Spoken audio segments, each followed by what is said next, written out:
A shallow, gently sloping area of the ocean floor at the edge of a continent. Continental shelf.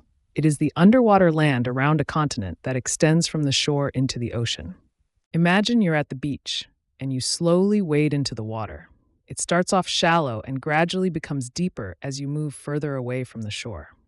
This gradual transition from shallow to deeper water is similar to how a continental shelf works, where the ocean floor starts at the edge of a continent and gently slopes downwards before dropping steeply into the deep ocean.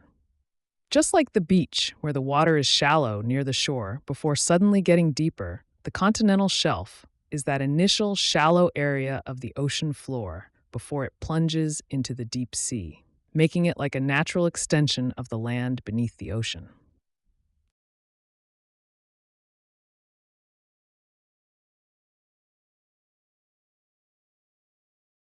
The movement of streams of ocean water.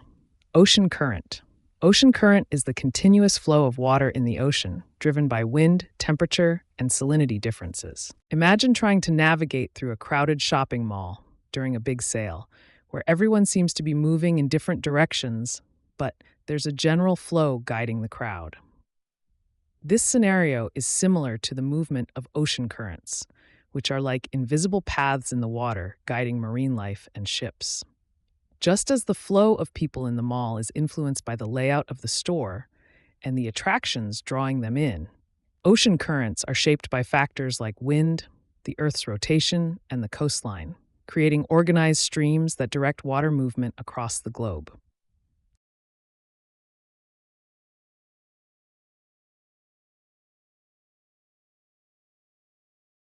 The amount of salt dissolved in water. Salinity. It is the measure of how much salt is present in a given amount of water. Imagine trying to dissolve sugar into your morning coffee, but realizing there's just too much sugar for the amount of liquid in your cup. This is similar to the concept of salinity, where the focus is on how much salt is dissolved in a given amount of water. Just as the coffee can only hold a certain amount of sugar before it becomes oversaturated and leaves sugar undissolved, water can only dissolve a specific amount of salt before it reaches its salinity limit, highlighting the balance between the amount of solute, sugar or salt, and the solvent, coffee or water.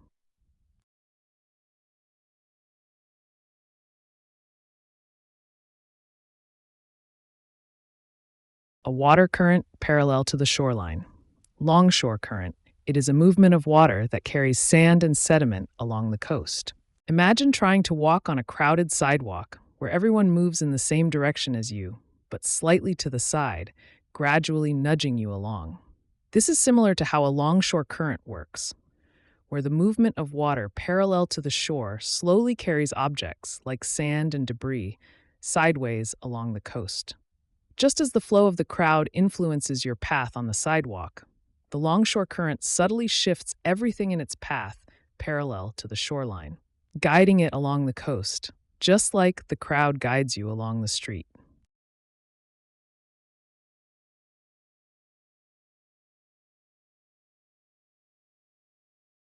The movement of sediment along a beach by waves.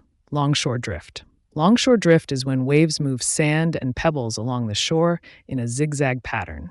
Imagine trying to organize a messy pile of papers on your desk, but as you stack them, a gust of wind keeps shifting them sideways. This is similar to how longshore drift works, where waves constantly push sediment along the coastline in a particular direction. Just as the wind moves your papers sideways, the angled approach of waves causes sediment to shift parallel to the shore, illustrating how external forces can redirect a seemingly straightforward process.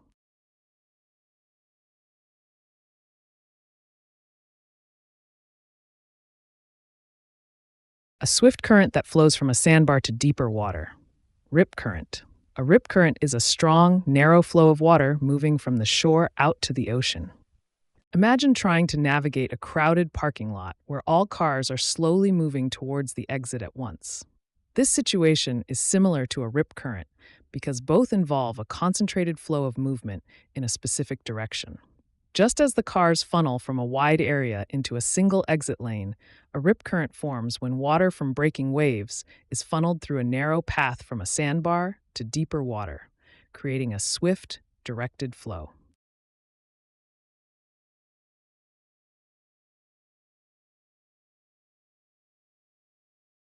The use of the reflection of sound waves to locate underwater objects. Sonar.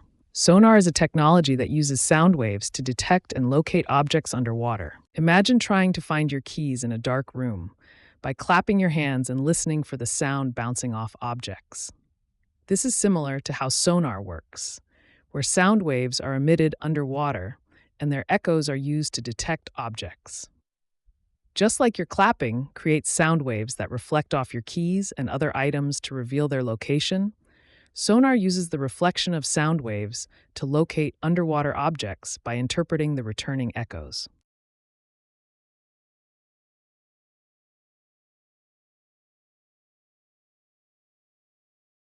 A wave that forms in shallow water and breaks on the shore. Breaker. In science, a breaker is a wave that collapses onto the shore, causing its energy to dissipate. Imagine you're carrying a tray full of drinks, and as you approach a doorway, you suddenly have to stop abruptly. Just like the drinks slosh over the rim when you halt, a wave traveling towards the shore suddenly encounters the shallower water, causing its energy to pile up and the wave to break. In both scenarios, the sudden change in conditions, like stopping at the doorway or the wave hitting shallower water, causes the contents, drinks or water, to spill over, illustrating how the energy is redistributed and results in an overflow or a breaking wave.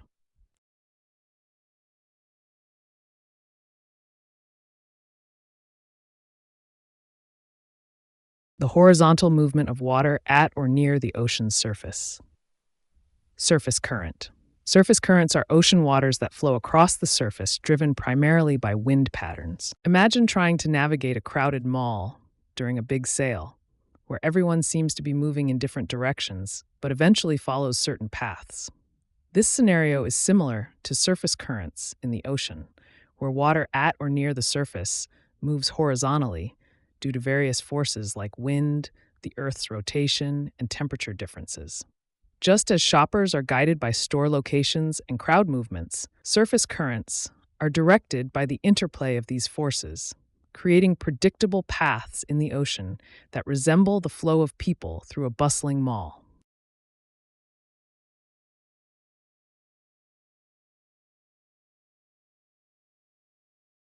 The vertical movement of cold water from the deep ocean to the surface. Upwelling. It is a process where deep, nutrient-rich water rises to the ocean's surface, supporting marine life. Imagine being in a crowded room where the air feels stuffy, and opening a window allows fresh, cooler air to circulate and refresh the space. This is similar to the ocean's process of upwelling, where cold, nutrient-rich water from the deep ocean rises to the surface, rejuvenating the marine environment. Just like how opening a window brings in fresh air to replace the stale, warmer air, upwelling brings essential nutrients from the ocean depths, invigorating marine life and promoting biodiversity at the surface.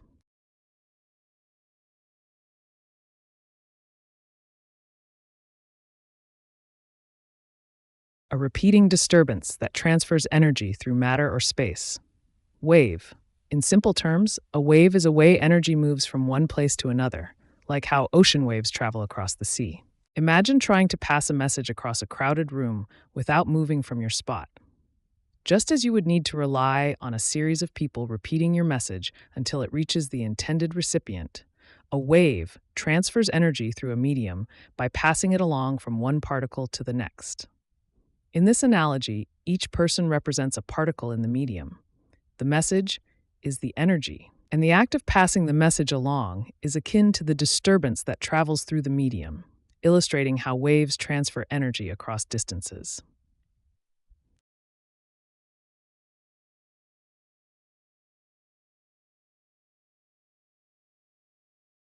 An area where fresh river water mixes with salty ocean water. Estuary. An estuary is where rivers meet the sea, creating a unique and productive environment for many species. Imagine trying to mix cold and hot water in a bathtub to get the perfect temperature for a comfortable bath. This is similar to how an estuary functions, where fresh river water blends with salty ocean water. Just as you need to balance the hot and cold to create a warm, pleasant bath, an estuary balances the different temperatures and salinity levels of the two water types, creating a unique and diverse environment.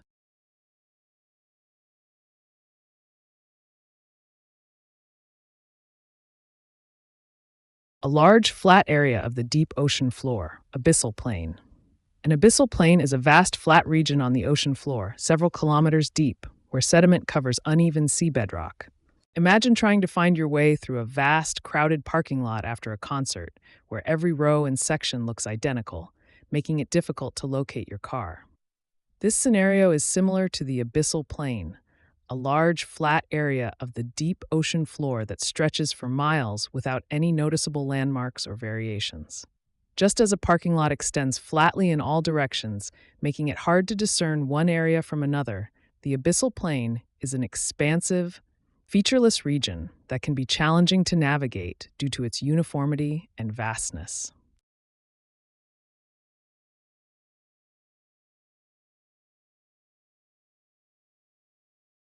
A part of the ocean floor that dips steeply down from the continental shelf. Continental slope. The continental slope is the area where the ocean floor quickly drops in depth after the shallower continental shelf. Imagine you're at a swimming pool and you're walking from the shallow end towards the deep end, where the bottom suddenly drops off steeply. This abrupt change in depth is like the continental slope, which marks the transition from the gradually descending continental shelf to the much deeper ocean floor.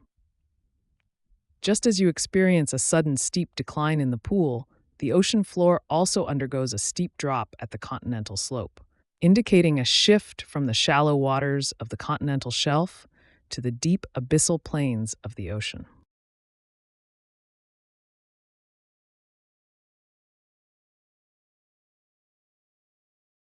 A long mountain range on the seafloor formed by lava eruptions through Earth's crust, mid-ocean ridge.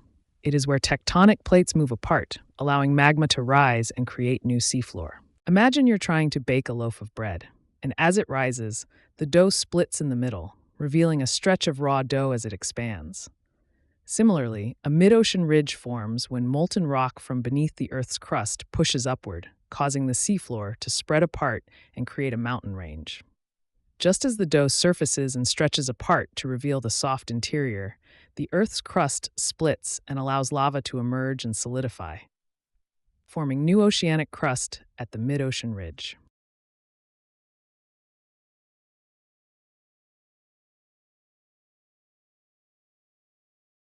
The effect of Earth's rotation on the direction of winds and current Coriolis effect. The Coriolis effect makes moving air and water turn and twist, causing winds in the northern hemisphere to deflect to the right and in the southern hemisphere to the left. Imagine you're trying to walk in a straight line on a spinning carousel. Just like how you find yourself unintentionally veering off course due to the spinning platform beneath you, the Coriolis effect causes winds and ocean currents to curve as they move across the spinning Earth. In this analogy, the carousel represents the rotating Earth. Your intended straight path mirrors the intended straight line movement of winds and currents. And the unexpected curve in your path illustrates how Earth's rotation diverts these natural flows, creating the Coriolis effect.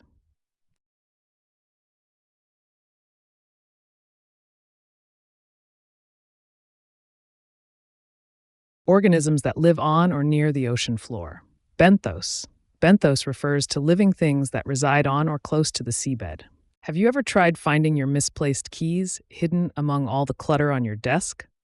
Just like your keys, benthos are organisms that can be hard to spot as they live on or near the ocean floor, often camouflaged among rocks, sand, and seaweed. Just as you sift through papers and pens to find your keys, scientists explore the ocean floor to discover these hidden organisms, both requiring patience and attention to detail to uncover what lies beneath the surface.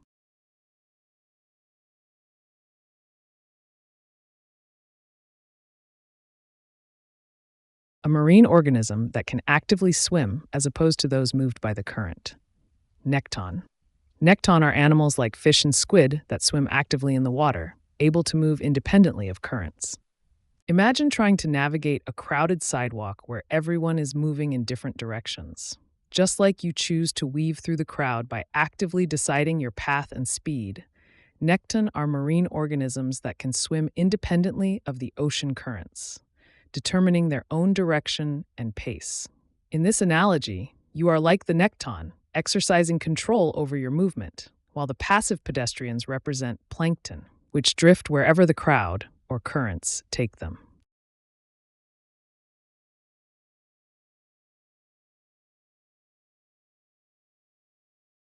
Tiny microscopic organisms that float or drift in water.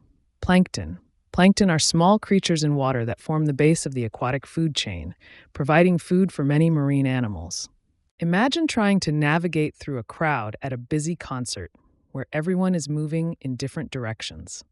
Just like you might find yourself being pushed or pulled along by the flow of the crowd, plankton are tiny organisms that drift along with the currents in water. The common problem of getting swept up in a crowd mirrors how plankton are carried by water currents, as both you and plankton have limited control over your direction and are influenced by the larger forces surrounding you.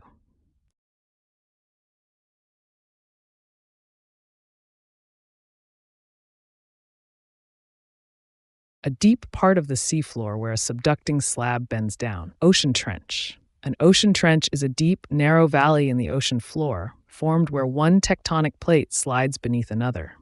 Imagine trying to fit a thick blanket into a small, overstuffed closet where you have to push it down into any available space.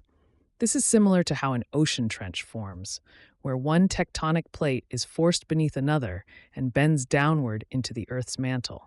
Just like the blanket being pushed into a cramped space, the ocean trench represents the area where the subducting slab bends down, accommodating the pressure and constraints of the tectonic plates above and below.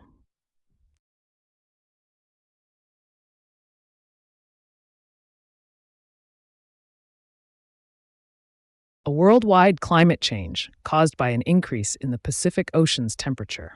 El Nino. El Nino is a natural climate pattern where warmer than average sea surface temperatures occur in the Pacific Ocean, affecting global weather. Imagine you're at a party and someone accidentally turns up the thermostat, causing the entire room to heat up. Just as the rising temperature in that room affects everyone inside, making them uncomfortable and sweaty, an increase in the Pacific Ocean's temperature during El Niño affects weather patterns across the globe. In this analogy, the thermostat represents the ocean's temperature, and the room's uncomfortable guests symbolize the worldwide climate changes triggered by El Niño.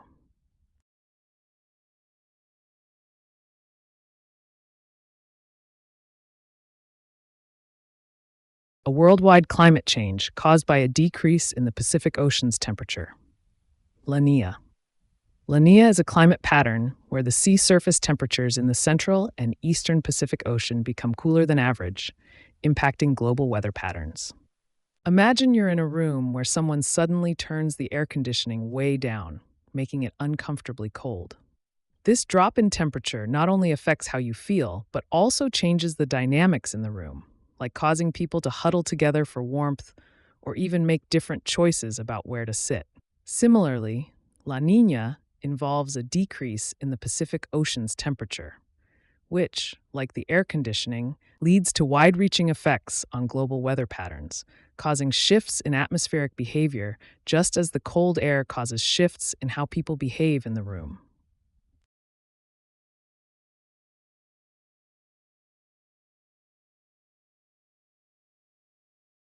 A tide with the greatest range between high and low tides, spring tide. A spring tide occurs when the Earth, Moon, and Sun are aligned, causing higher high tides and lower low tides. Imagine you're trying to manage your week with both work deadlines and social events piling up at the same time. Just as this combination creates the most hectic and demanding days for you, a spring tide occurs when the gravitational forces of both the Moon and the Sun align, pulling the ocean's water in the same direction and creating the highest high tides and lowest low tides. In this analogy, your work deadlines and social events represent the gravitational pulls of the sun and moon, and the resulting busy schedule is like the extreme tidal range of a spring tide.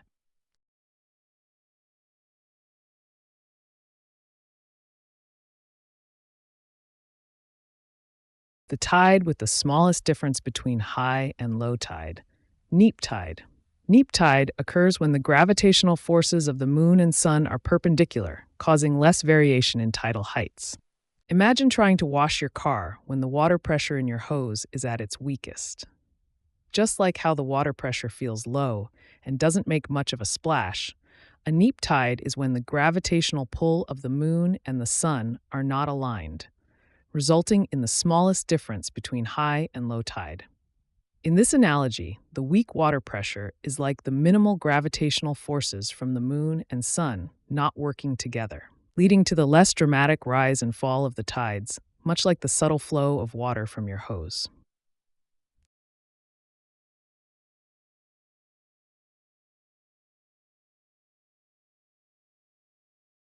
A huge wave caused by an underwater earthquake.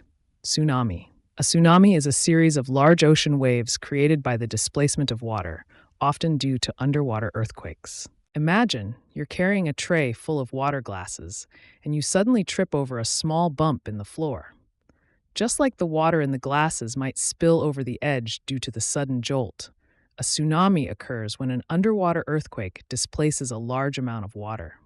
The bump represents the seismic shift beneath the ocean floor.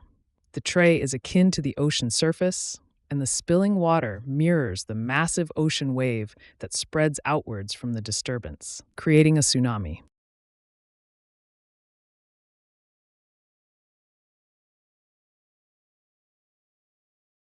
The shoreline between high and low tide. Intertidal zone. The intertidal zone is the area of the beach that is covered by water at high tide and exposed to air at low tide. Imagine trying to plan a picnic in a park where the available space constantly changes as people come and go. This situation is similar to the intertidal zone, where the shoreline expands and contracts with the ebb and flow of the tides. Just as you must adjust your picnic spot based on the number of park visitors, organisms in the intertidal zone must adapt to the changing conditions of exposure and submersion as the tide rises and falls, creating a dynamic environment much like the ever-changing space in a busy park.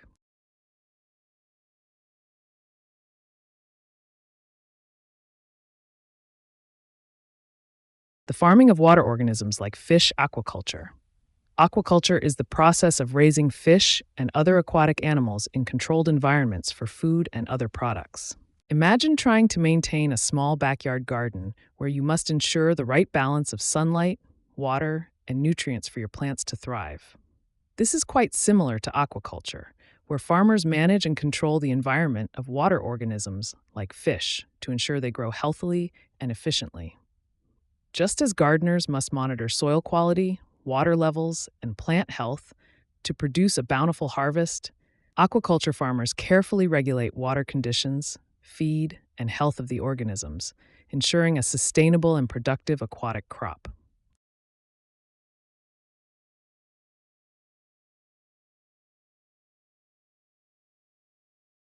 A diverse marine ecosystem made of coral fragments. Coral reef. A coral reef is an underwater structure made from the skeletons of tiny sea animals called corals, providing habitat for many marine species. Imagine trying to fit together a 1,000-piece jigsaw puzzle without a picture on the box. Just like each piece of the puzzle is unique and essential to complete the whole image, a coral reef is composed of countless individual coral fragments, each playing a vital role in forming the larger marine ecosystem.